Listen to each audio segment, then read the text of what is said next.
Hi, everybody. Welcome. Hopefully you can hear me and you can see Lisa's screen. If you could give us a thumbs up Hi, if everyone. everything's working for you on your end.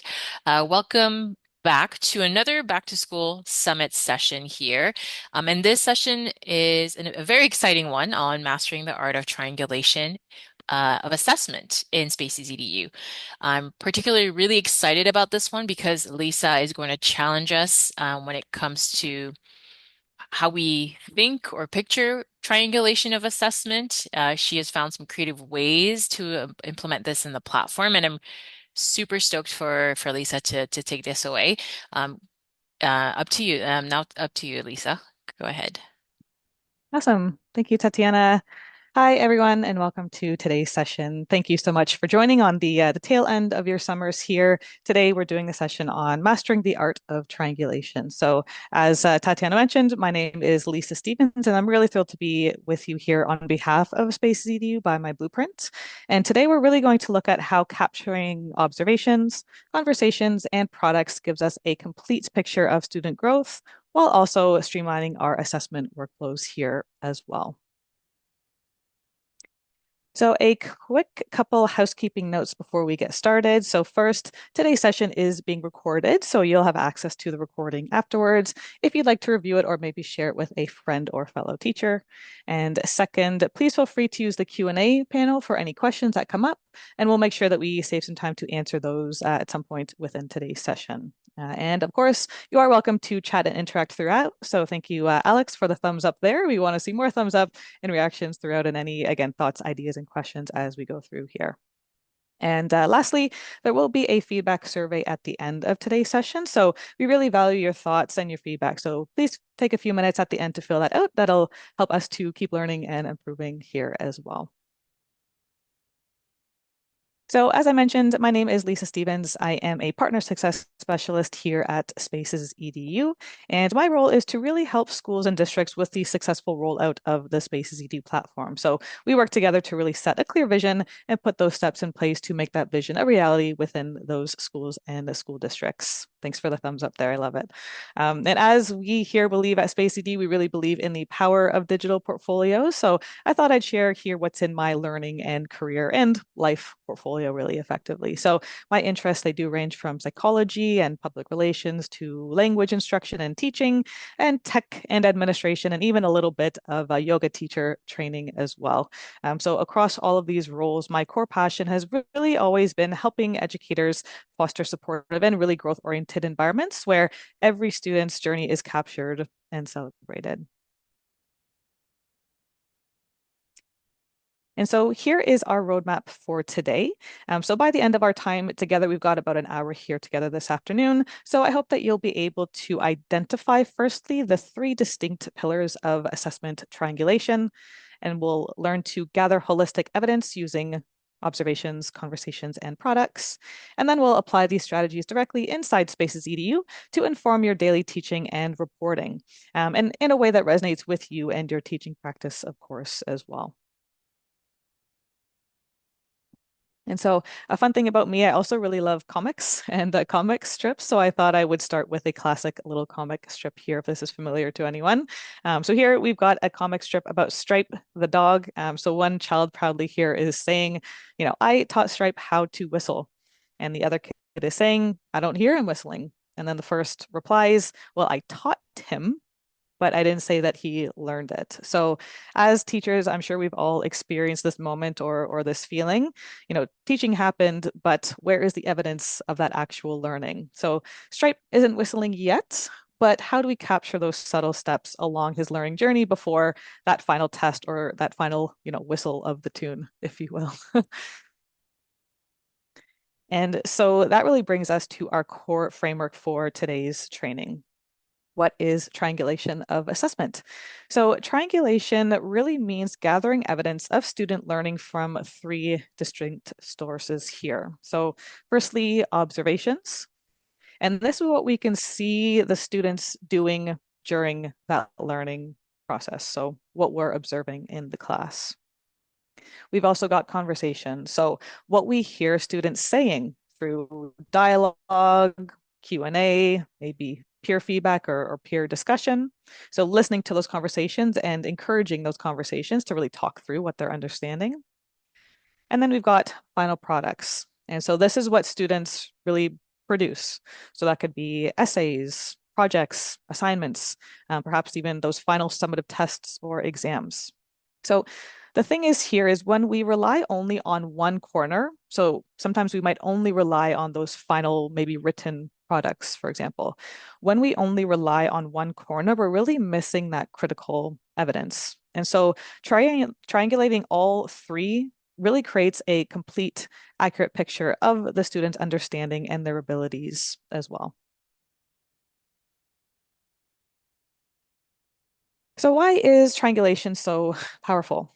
So triangulation, it really is a core practice in competency-based education and competency-based learning, because it really shifts the focus from a single product to a continuous collection of evidence that really proves a student has mastered a specific skill or competency.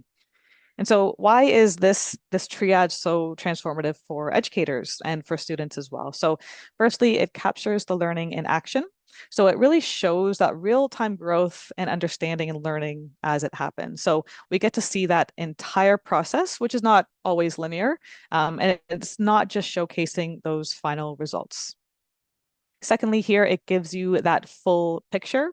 So we all have our good days and our bad days. So maybe a single off day on a written quiz that won't define and it shouldn't really define a student's achievement altogether. So it really allows you to validate your assessments across multiple sources for accuracy.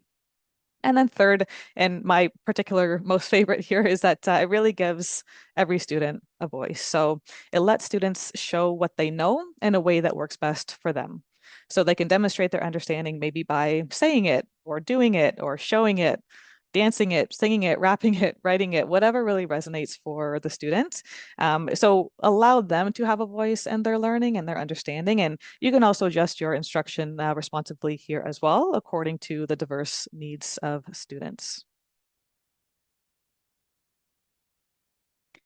And so some of you might be thinking, where does this triangulation of evidence fit into assessment, into formative and or summative assessment? Well, I believe that it enriches both, really. So triangulation strengthens both formative check-ins as the students are learning and understanding and grasping, really capturing those little aha moments, I like to call them, along the way here.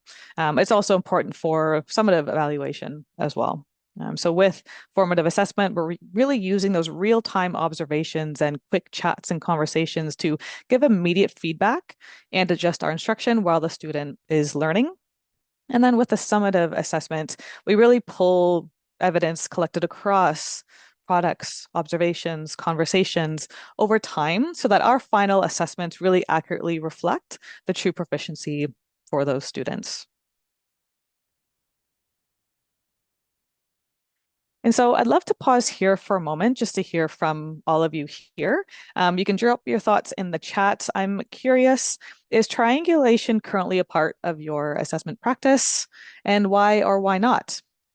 If you want to elaborate on that too, like what's working well, what's feeling challenging when you're trying to capture, observations and conversations and final products here. No pressure, but if you'd like to speak up, feel free to raise your hand and I can give you the opportunity to speak.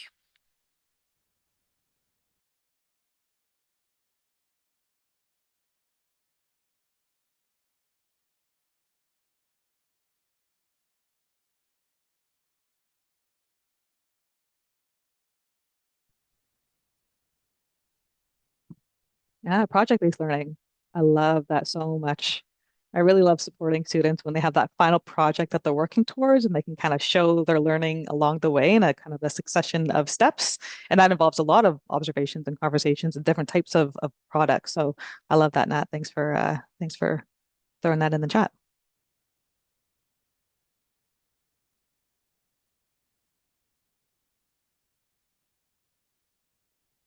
And then Bokum for sure. Yeah, use it to get to know where students are and what they need to move on. Yes, I love that.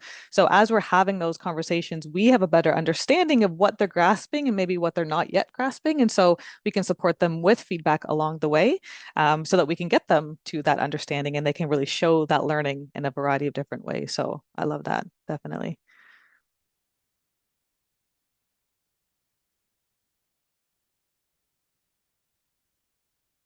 All right. I think so. I think to Lisa, some folks might be hesitant to say yes, but they might actually be using triangulation in their practice and not even be aware of it, especially if Yeah. they're using SpacesEDU. There's so many great tools and opportunities for triangulation, but we're not necessarily aware that we're putting it into practice. Yeah, for sure. Absolutely. Yeah, there's a lot of different tools in Space CDU. So I really want to show everyone here different ways that they can triangulate that evidence. And there's a lot of different ways. Some are quick and easy, some take a little bit more time, but a lot of ways that we can show that learning across a variety of mediums. So I'm excited to show you that here today. And so now let's explore how Space EDU makes capturing all three corners of triangulation really effortless, honestly. So I intend to show you all of these features in my demo to follow later today, but I just wanted to provide a kind of initial familiarity here to those of you that are attending that may be brand new to Spaces. So this might be familiar, but to those that are brand new, what we've got in the platform, firstly starting here with curriculum tags. So curriculum tags are really the foundation of assessment in Spaces. So you as a teacher can tag student evidence directly to those learning outcomes and apply a proficiency-based assessment on that learning outcome with the curriculum tag. We've got, of course, posts in the platform. So that allows students or teachers to capture their learning in a variety of different media types. So that could be photos, audio clips, videos, written reflections, links to things that resonate with them. So these are all great for recording observations, conversations, and final products in a variety of different ways. And we've also got activities. So these are more structured assignments. So you can create an activity as a teacher with instructions for students. You can pre-tag that activity with those learning outcomes. And it's a really organized and streamlined way for you to assign and collect work within the platform. So I'll show you this here today, but I definitely would recommend when you are setting up activities, we love things like choice boards, giving students voice and choice as they share their learning and submit their work to you. So to capture sort of the conversation side of triangulation here, we've got comments. So comments really enable ongoing text and audio and video discussions really attached directly to those student posts. We've also got an awesome tool called the Feedback Companion. So you can really save and reuse up to 1,000 of those comments that you've already shared with students, and or you can create a bank of your own new comments to really streamline the feedback that you are giving to students. So you can still personalize those comments on a student by student basis when you're adding that comment as feedback to the work that the students are posting. And then we've also got PDF annotations. So you can mark up, draw, highlight, add text directly to the student submissions and posts there as well. And so speaking to what you had sent there, Bokum, when a student adds their work to Spaces, you can actually comment right on the work directly in the platform, which is super cool. Let them know where they can go next. So, of course, these are all really great for formative assessments and feedback for and as learning to really guide students and their ability to eventually provide those, final products maybe for summative assessment. So, I'm not going to go into these in too much detail today, but just know we do have another session later this week on the 20th for making your feedback effective and actionable. So, I do recommend that you join to learn a little bit more about these here. And then for really sort of logging and overseeing evidence, we've got really three really powerful tools here. Firstly, starting with the Growth Book. So the Growth Book is our standards-based gradebook that lets you really log that on-the-go observational assessments super quick and super easily. So with that, there's no need to upload evidence to the Growth Book. It's really just for you to quickly make note of and log as an assessment. So this is a quick and easy way to log maybe those conversations and observations in the Growth Book. We've also got a proficiency report. So this gives you, the teacher, a bird's eye view of class-wide achievement across all the learning standards and outcomes. So you can see where the students are at, and you can adjust your instruction to see where you can take your class from there. And then last but not least, we do have something new called the progress view. And this is coming soon. So it's not yet released, but it's coming this school year. And this is a sort of an automated report, which teachers can still toggle and control to communicate growth in those outcomes and share those directly to students and families in real time. So I'm excited to show you a little bit of a sneak peek of this later today. So enough of the talking on the slides here. I would love to take you on a live tour of SpacesEDU to really see those features and see triangulation in evidence in action. And so I'm going to show you those features that we discussed in three different Spaces EDU classrooms. So I'm going to show you a grade 1 class, a grade 6 class, and a grade 8 class. But just know that these can be adapted to any grade level, any subject. And each class is going to showcase different ways to capture and triangulate evidence of learning based on your commitment and based on your capacity as well, but they are all equally as impactful for that triangulation of learning. So I'm going to start with a hypothetical grade 8 science class in BC.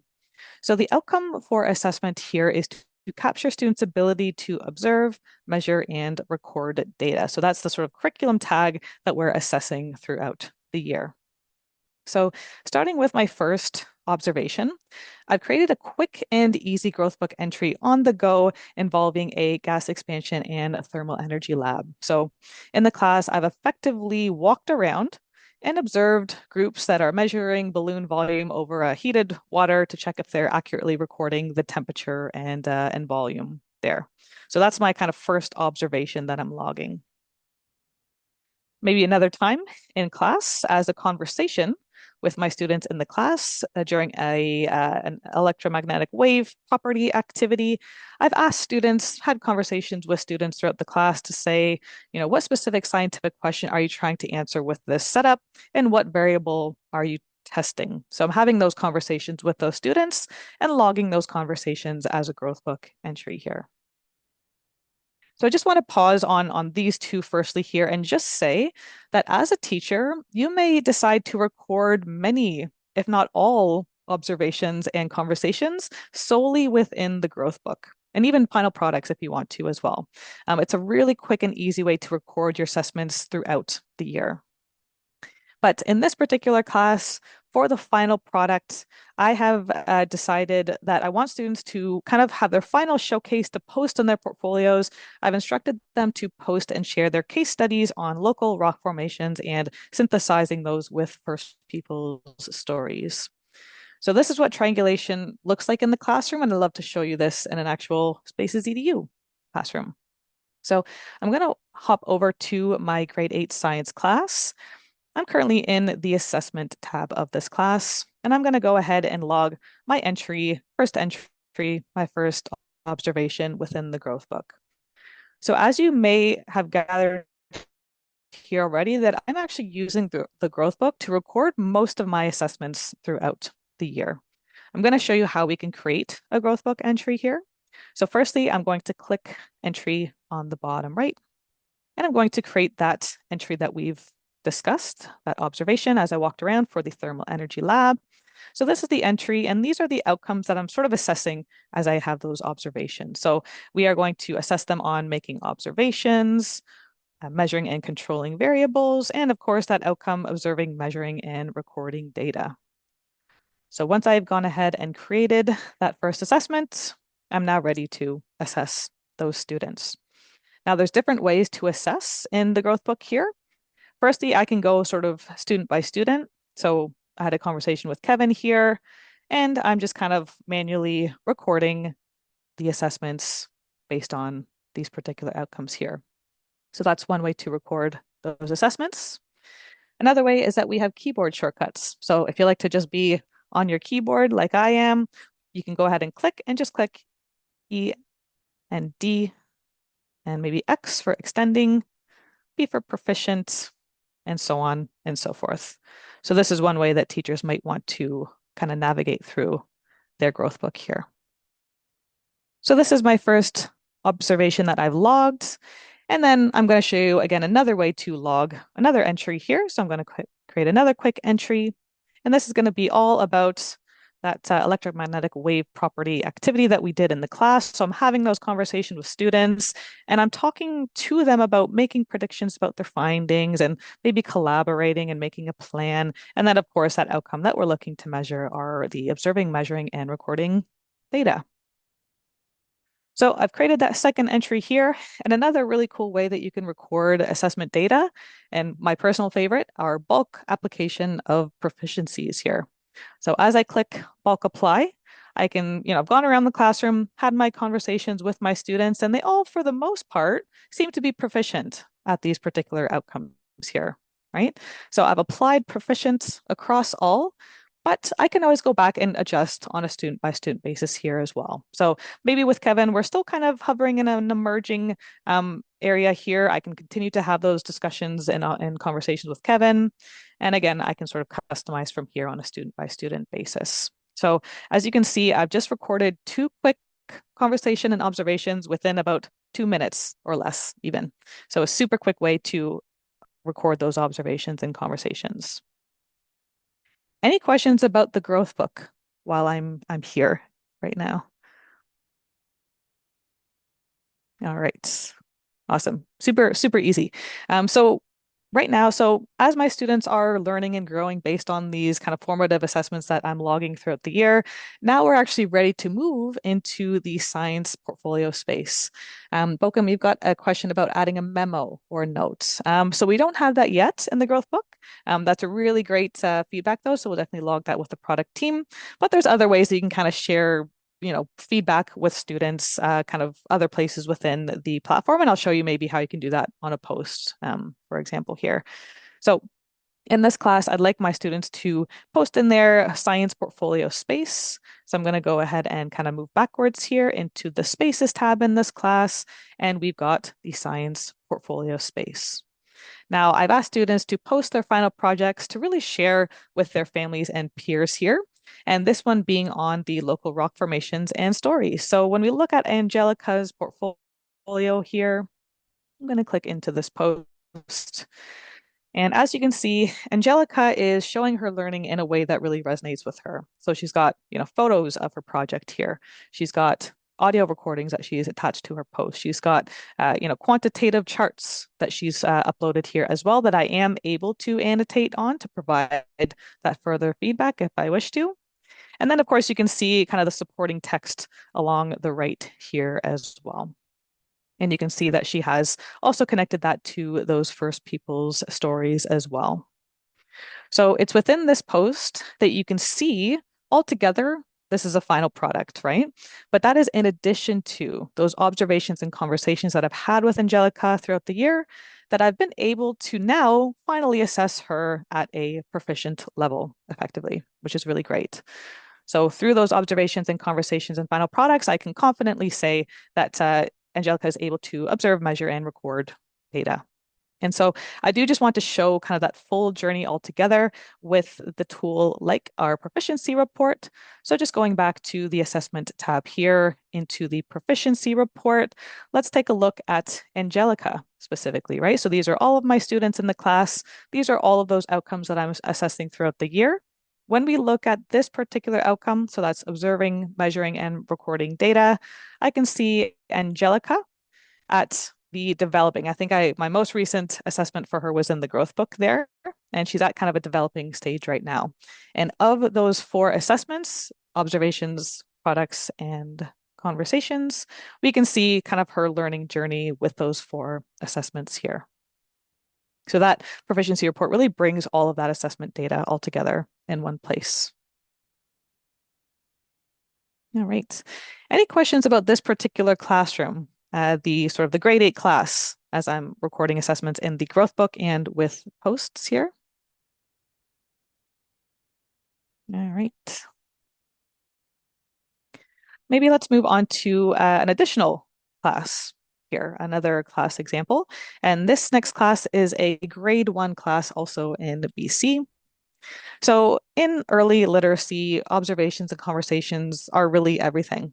So in this particular class example, a teacher was informing parents via posts, observing their students' finger tracking, and also another post here, reading decodable text with silent ease.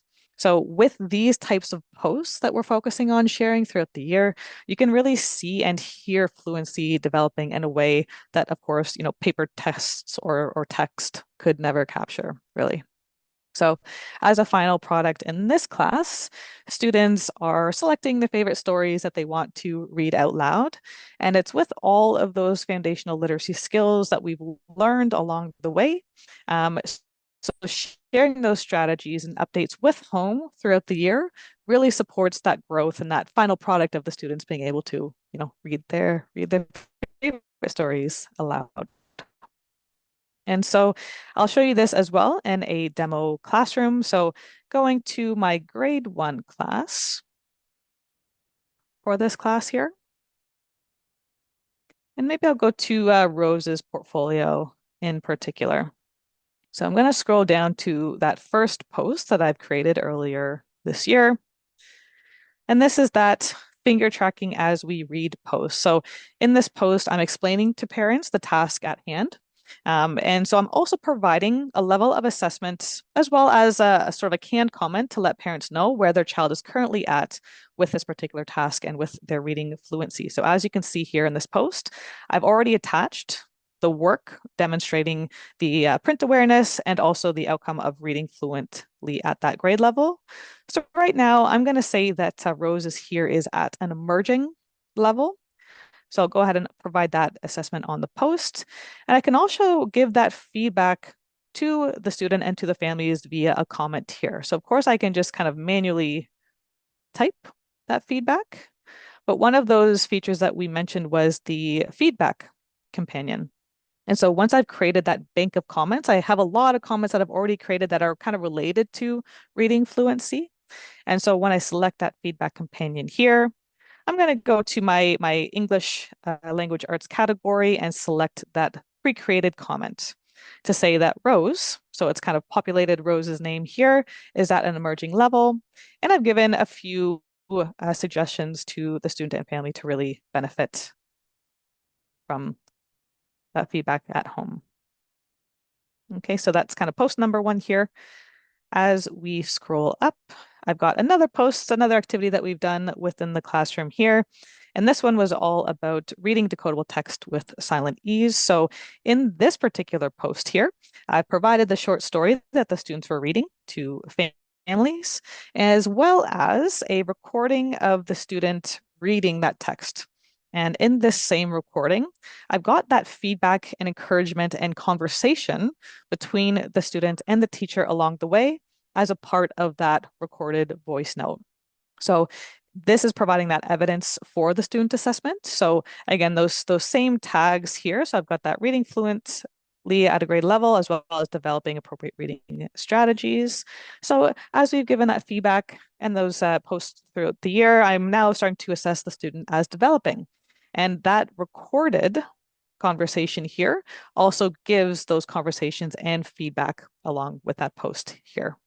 And if I wanted to, again, I can create some more comments here, but I can even, for example, record my feedback as a comment to the student and the family this way as well, just to give more strategies. Orally makes a lot more sense here when we're talking about reading fluency. All right. And I'll go ahead and share that comment on the post. And then lastly, after many posts and assessments throughout the year, it's towards the end of the semester or the end of the term, and I did want to create a post here of the student reading her favorite story. So as you can see in this post, we recorded a video of the student reading her favorite story, and I'm happy to show here that Rose is now reading fluently at a grade level. And so it's with all of those observations and conversations and feedback along the way that the student has finally come to that proficient level. And I just want to kind of illustrate what this looks like as well in the proficiency report for this particular classroom. So I'm going to go ahead and navigate over to, again, that assessment tool that I can use as a teacher here. Going to that proficiency report, I'm going to actually filter this by the particular student. So again, you can see in this report a lot of different outcomes that we're assessing throughout the year, a lot of different observations and conversations that we are logging in many different ways. But I'm going to go ahead and look at Rose specifically here. And we can see reading fluently at a grade level. We can see most recently she is proficient, and that makes up of about 6 different assessments that we've done. And again, those are pieces of observations, conversations, as well as that final product. And one cool thing about the proficiency report is when I actually click on this proficient box here, you actually have a feed of all of that evidence that is connected to that outcome. So this is really powerful, particularly as you're, doing your reporting and you want to look at the evidence that really backs up that assessment. So as you can see here, as we scroll through, you can see all of the evidence that is attached to that outcome and all of that feedback along the way, which is really cool.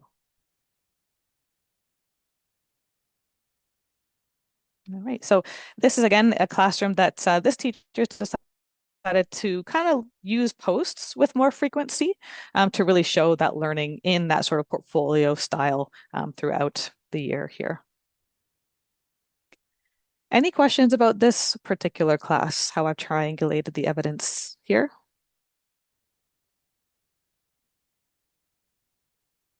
All right.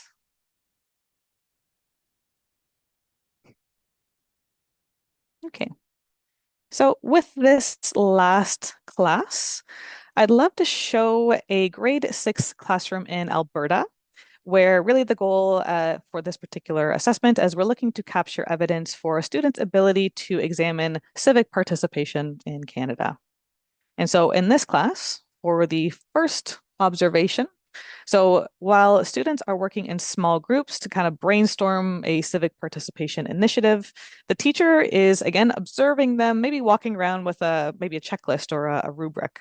And as I'm walking around, I'm looking at their work and I'm observing their conversations around their civic participation planning. So I'm kind of seeing, our students discussing both formal and informal avenues for participation. Are students able to justify why their proposed project matters? So I'm logging all of this information in the growth book here as a kind of a quick observation assessment. And so with the conversation piece, here's where feedback and comments can really come into play. So in the SpacesEDU class, I've posted a question to each student. And this question, it could be answered with maybe a recorded interview or a conversation, like an audio recording. But here I'm allowing students to comment their response to the question. And so the question here is, if someone said to you, my single action won't change anything in Canada, so why bother participating? So how would you justify the role of civic participation in keeping our democracy healthy? So if you can see on the screen there, that's the comment that I posed to my students. And if you can see, notice the back and forth comment thread in that post. So the teacher is asking a probing follow-up question. So she's asked the question, the student responded to it, but the teacher's continuing to ask those probing follow-up questions. And that really prompted the student to really reply with further explanation. And in doing so, showing his understanding of, examining civic participation.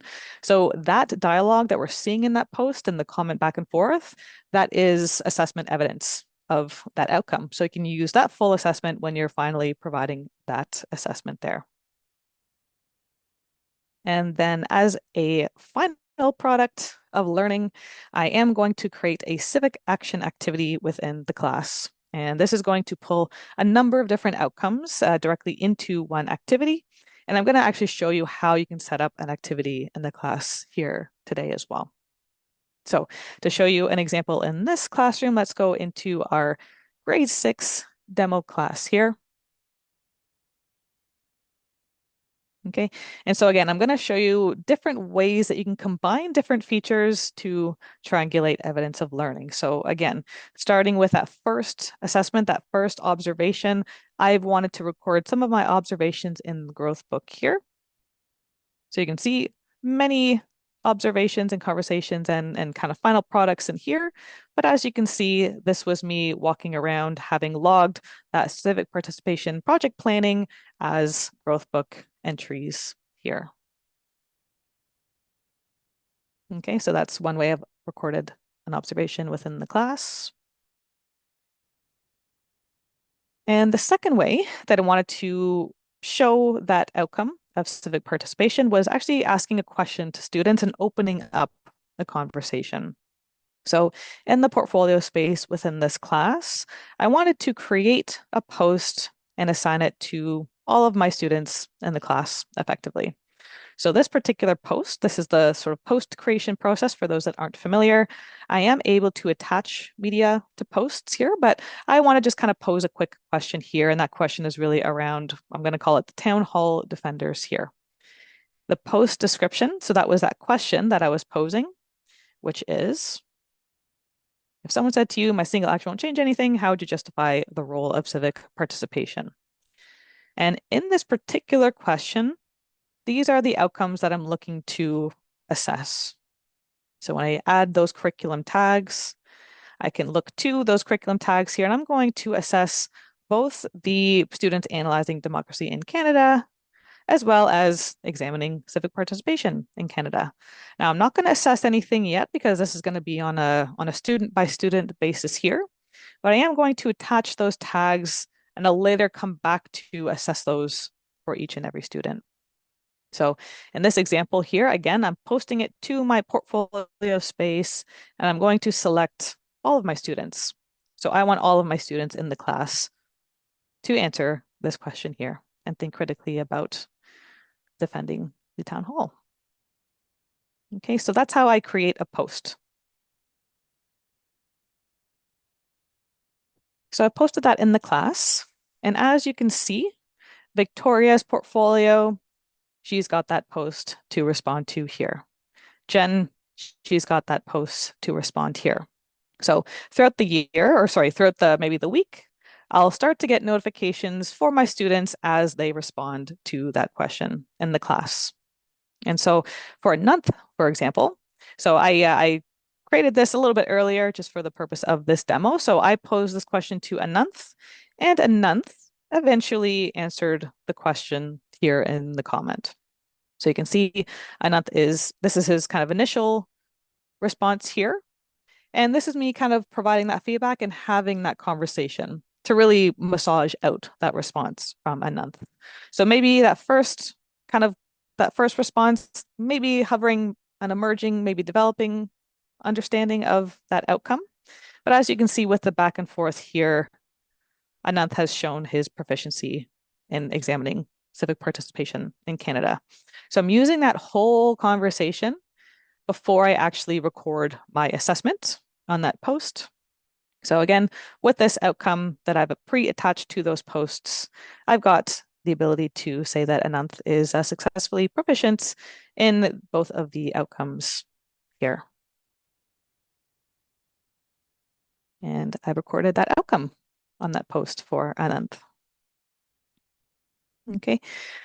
So another way that I've recorded those conversations within the class.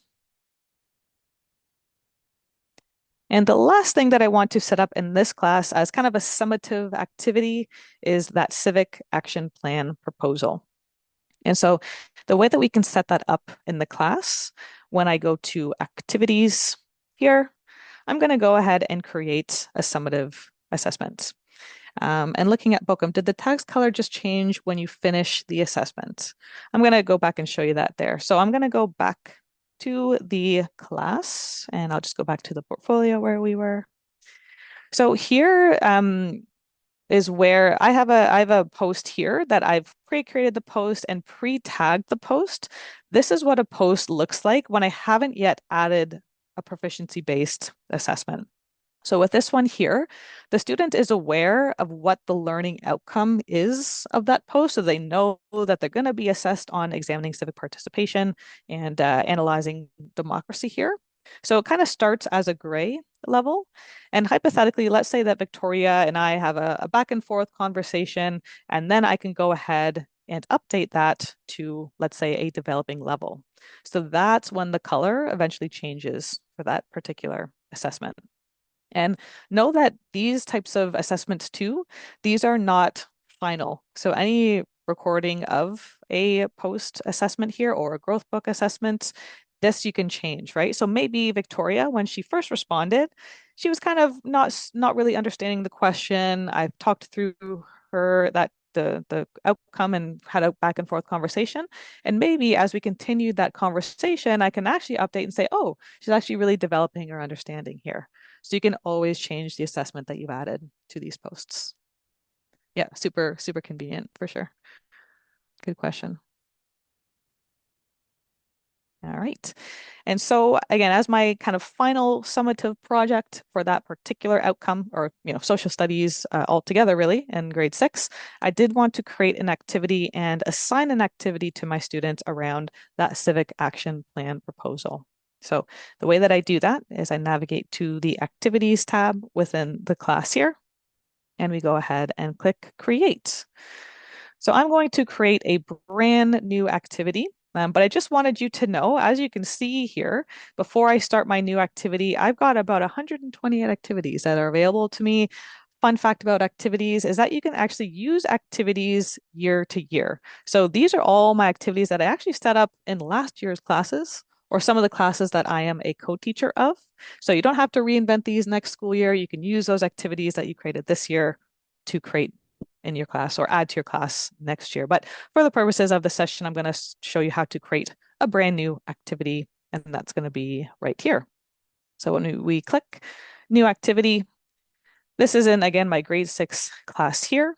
And I'm actually going to assign this to that portfolio space that I've created. That's a one-to-one space. So it's in each individual student's personal and private portfolio. And I'm going to assign this to all of my students in the class. Okay. And I'm going to go ahead and start to create that activity. So this is, again, the civic action plan proposal. And I'm going to add some instructions for that. So this is what students will see. I'm just copy and pasting some of this here. One thing I mentioned earlier at the beginning of the session here was that we love choice boards, particularly giving students a voice and choice and displaying how they understand civic action here. So I'm actually letting students let me know, how do you want to submit your work? Here are a few options. You can give me a written proposal. You can give me a video or maybe a podcast recording. You can give me a slide deck or a visual or even a live pitch. And so that gives students voice and choice as they complete this assignment. And so the rest here are really those instructions for students and the next steps in terms of what I want them to submit as part of that project. As we continue through here, I am able to attach media. So for example, if I want them to create a template or follow this format or take a look at this video to help you with your civic action plan, I can add those as media for students, again, up to 10 per activity. Important date. So this is a really great way for trying to organize and kind of assign work to students. I want to basically assign this starting today, and I want to give students their due date of maybe, let's say, at the end of this month is when this project is due. So I do have some start dates and due dates for students, but these you can toggle on or keep it sort of open-ended if you wish to as well. Okay, so I'll just add that here again. Oh, end of the month. Okay. And so I'm going to then provide some curricular outcomes. So students know for this particular summative project, I am going to assess the student on those social studies outcomes, which include, relating the foundational principles of democracy, and they include students analyzing democracy. And that one that we're looking to assess as part of this triangulation here too is examining civic participation in Canada. So I'm going to add that so students are aware of the outcomes being assessed. And a few quick notes here. Let's just see the question. After the due date, the project will be closed automatically, or is it a reminder? So this is kind of a soft due date. So it's not going to close submissions. If a student were to submit this on September 1st, they still will be able to. It will just say that the submission is late. Yeah, but students are able to get reminders for activities as well to say something is coming up soon or that it's overdue as well. Okay. And fun fact about activities, if you want students to be able to unsubmit work, maybe they didn't read the instructions or they forgot to add something, that's something that you can toggle on.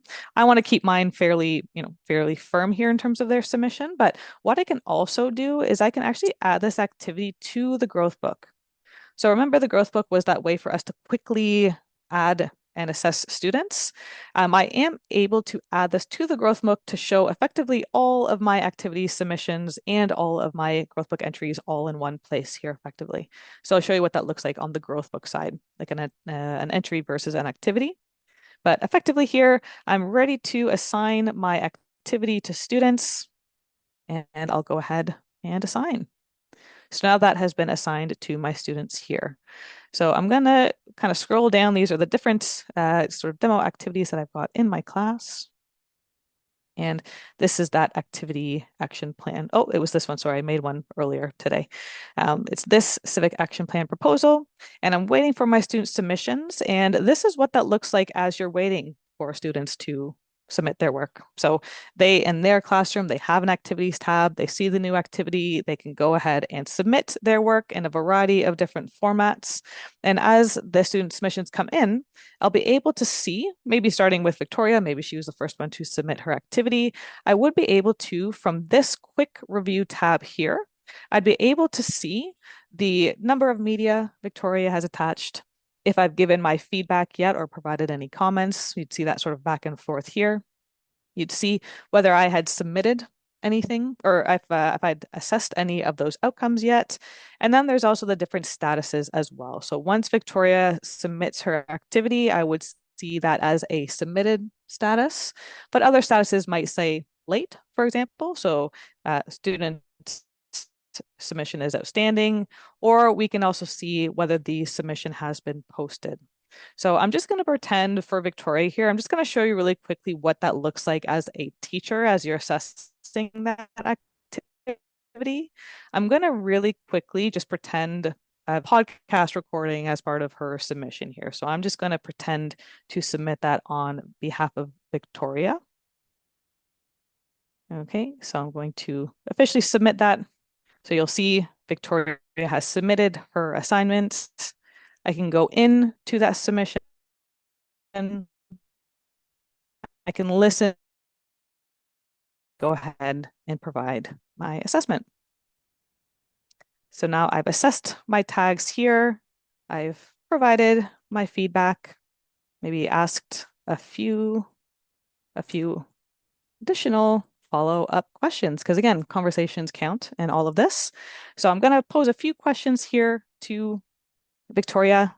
I might even give Victoria an opportunity to resubmit based on some of those, questions and conversations that we've had.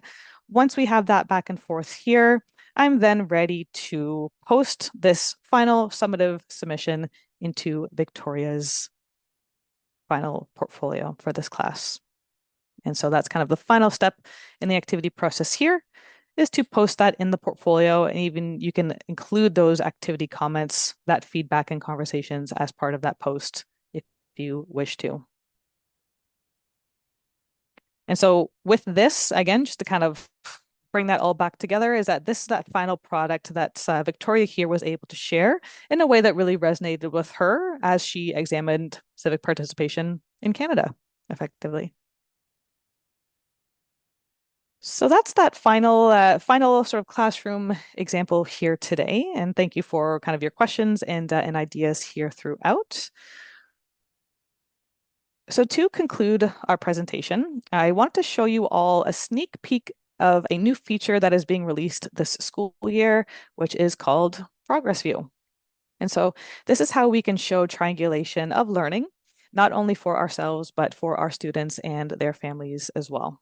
And so it's with this progress view that you as the teacher can provide a report that pulls all of those assessments, whether it be activities or growth book entries or student posts. So we showed examples of all of those today.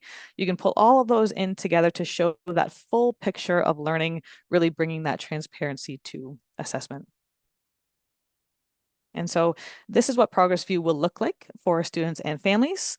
So students and families, they will gain access to a new tab in their class, which is called a dedicated progress review progress view that we're seeing at the top of the page here.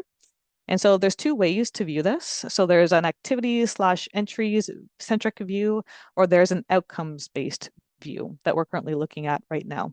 And as you can see as well, there's on the far right, there's kind of a dedicated panel of information about how proficiencies are used by the district and what each of those proficiency levels mean. So this is custom, school district to school district or province to province potentially. So in here, we're looking at the curriculum tag view here, and this is really more focused on outcomes. And so you'll see a list of posts, activities, or GrowthBook entries that are all tied to this specific outcome. And so students and families can click on that content. So clicking view post to get more information and clarity in kind of a format that's easily digestible here.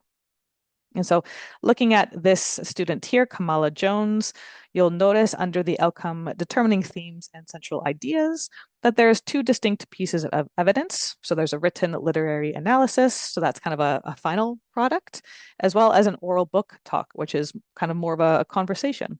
And so that is triangulation made visible for students and for teachers and for families as well. And again, these outcomes could have been recorded as a quick growthbook entry, or maybe an isolated post, or maybe a more structured activity. In this case, both of these were kind of posted as posts in the class. So again, if the student or family member wanted to read the literary analysis, or they want to listen to the oral conversation or oral presentation, they can view that post there. And so looking at this, you might wonder, how do teachers support this or create this, and how do they make this visible to students and to families? And so teachers can set up the progress review via the assessment tab in their class. So if you remember, that's where the growth book and the proficiency report live. So you'll see this in the assessment tab. And you'll see in the settings, you'll find a new element, which is called progress view for students and families. And when you're clicking on the settings, you'll see a list of settings here on the left to sort of control and configure. So firstly, at the very top, we can control if and when this can be shared to students or family members. So as you control and toggle those settings, you'll be able to see a preview of what this whole report looks like, just on the far right there. So you're seeing sort of a content preview. So you'll see and get a feel of the content that's going to be shared in a report. In that sort of second section there, rather, you can indicate the different sections that you want in the progress view. And so that second section will, what activity announcements will be visible. You can control activities. You can show if there's any sort of overdue or upcoming activities as part of that report as well. But that third section, what content updates will be visible? This is where we can decide if we want to share activities, growth book entries, and or posts. And we can even be as granular as we want to be with which specific activities or which specific entries that we wish to share within this report. So this report, while the data is sort of populated kind of on your behalf, you get to decide what is and isn't showcased in this progress review. And so, to conclude our presentation here, using a tool like the progress review, in addition to the other features that we showcased, here is why triangulation of evidence is so powerful and how you can do that really in SpacesEDU. So firstly, bringing it back to capturing that learning in action. So triangulation moves past just a single snapshot in time. So it really allows you to document authentic student progress as it happens, whether that be through media, conversations, or written artifacts. You're really capturing that full journey of learning rather than just a final grade at the end of the year. And we know too that learning is not linear. We all have our good days and bad days, and we need to be given the opportunity to prove our best when we're at our best, kind of thing. We can also, with triangulation, get the full picture. So you can see where the student is at in those learning outcomes with a variety of evidence that backs that up. So looking at Kamala's profile here, the progress view organizes multiple pieces of evidence under a single outcome. As you can see, the determining theme and central ideas. So instead of relying on just one test, you get a clear, comprehensive look at where the student stands backed by that diverse proof here. And then lastly, and again, my favorite piece of the triangulation here is that we're giving students a voice. So Kamala, for example, She really thrives when she's writing. So it's through her literary analysis that she was really able to confidently show her ability to determine those central ideas. If we assessed her solely on that oral presentation, for example, where she's currently sort of developing for that particular task, we wouldn't have been able to really see her true mastery or her true understanding, right? So triangulation ensures that every student has the medium that they need to confidently show what they know.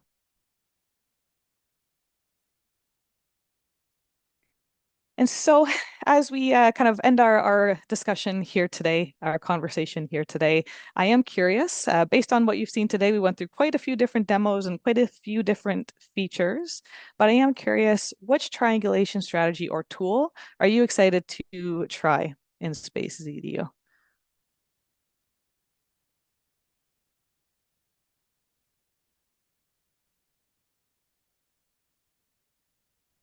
Just as we're giving folks to marinate in their answers, I just had an idea when it came to Bokum's question about adding a memo or notes to the growth book. I'm thinking you could create an activity and add that to the growth book, and that would allow you to provide Yes, additional context. So you can that's a have great the best of question, both great point. worlds and still be able to include that in the progress view eventually when we launch the tool, which will be a great way, again, to provide that full picture of the student and their progress. Absolutely. Yes. Good point there, Tatiana. I forgot to Yeah. actually go back to the growth book to show that. So thank you. No So worries. I think I showed how to apply that to the growth book. But as you can see here, this was that civic action plan proposal that I had created. So this is an activity. This is in green. So these blue ones are the quick assessments. I'm not necessarily uploading evidence for those, but this action plan proposal, students are uploading that work. So they're uploading a piece of evidence. But even if you don't use it for collecting evidence, you can use this to record your assessments. And when you actually click on this particular item here, you are able to give that feedback, right? So for maybe I've already posted Victoria, but again, I can put that note or comment here to sort of back up that assessment. So really, really good points there, Tatiana. Yeah, definitely. You And don't have to add evidence of learning necessarily to this activity if you're just using it to record your own observations, your own notes for that student. yeah, absolutely. Yeah. And that point here, so bulk apply the observations. Yeah, I love that. So again, going back to the growth book entry here, maybe this is not the best example, but I can just say I've got my baseline. I'm pretty confident that all of my students are proficient. That's my baseline here. But again, I can always go back and make those finer adjustments as needed. So really easy to kind of assess on the fly here. Yeah.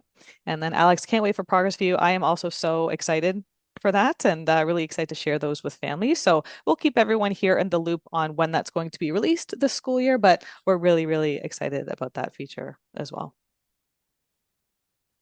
All right.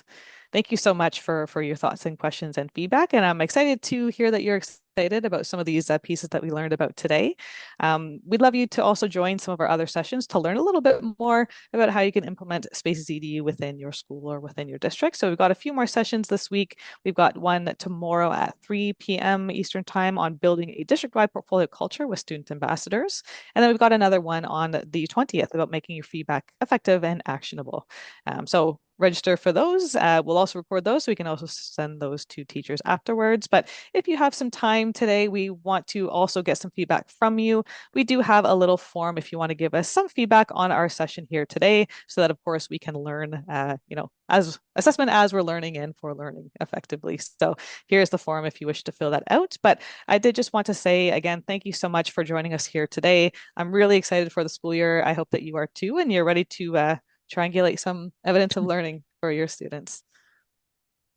Thanks so much, Lisa. Thank you for challenging us and how we think and view triangulation of assessment in Spaces EDU.